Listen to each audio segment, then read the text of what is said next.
Comportement numéro 2 que j'ai noté. Aujourd'hui, on va parler d'un problème qui touche un bon 80% des mecs qui viennent me voir en coaching. Et pour introduire ce souci, je vais te raconter un dialogue qui a eu lieu entre un de mes élèves d'une vingtaine d'années, qu'on va appeler Mathieu, et une vendeuse, on va dire Kelly, qu'il avait abordée dans une station de service. Pour planter le contexte, la fille était à la caisse et Mathieu l'a abordée alors qu'elle venait de démarrer ce nouveau job d'étudiant. Mathieu la recontacte le lendemain pour lui demander comment s'est passée sa journée de travail. La fille est assez réceptive et répond « Oui, super bien, merci, et toi, comment ça va ?» etc. etc. Mathieu lui confie qu'il a eu une très bonne journée, mais un peu fatigante. Et Kelly enchaîne en lui demandant quels sont ses horaires au boulot. Mathieu répond 8h-17h et lui retourne la question. Kelly lui dit qu'elle a bossé très tôt dès 6h du matin pour reprendre la caisse qui est en fait ouverte 24h/24.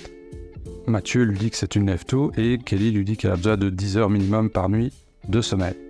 Puis la conversation bascule sur les horaires, le sommeil, la fatigue et d'autres banalités du genre.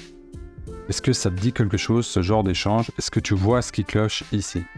En fait, Mathieu perd lentement le contrôle de la conversation et il va se retrouver à causer horaire, à causer somnifère, horaire de métro. Et c'est un exemple vraiment typique de conversation qui ne va nulle part. Mathieu va se laisser embarquer dans un cadre qui, dans le fond, ne lui convient pas. Il a récupéré le numéro de cette vendeuse parce qu'il l'a trouvée mignonne. Elle, de son côté, lui a donné parce qu'elle trouvait qu'il avait eu du cran de l'aborder et elle aimerait mieux le connaître.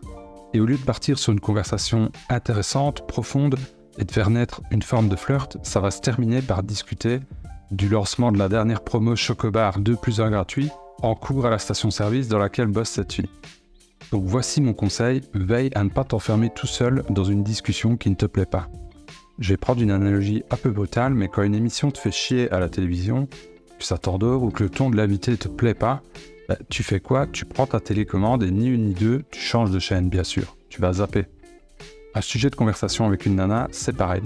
Si tu veux taquiner une fille, ne t'en prive pas, n'aie pas peur de diriger la conversation, d'y ajouter du piquant, et surtout, prends des risques pour faire comprendre subtilement à la fille qu'elle te plaît. Ce qui est marrant dans cet échange, c'est qu'il y a une deuxième conversation qui s'est greffée en parallèle, dans laquelle Mathieu lui a très tôt demandé si Kelly n'avait pas eu d'autres clients chelous qu'il l'avait abordé comme lui aujourd'hui. La fille a alors répondu que la première place lui revenait en rigolant, sur quoi Mathieu a répondu qu'il était très très fier de l'avoir fait. Et cette réponse, c'est vraiment le meilleur exemple de cette attitude assumée de flirt dont je te parlais. D'ailleurs, c'est le seul message pour lequel Kelly lui a lâché un cœur et selon moi, ce n'est pas un hasard. En bref, sois clair sur tes intentions et pense à donner une direction à tes échanges. Ne perds pas le contrôle.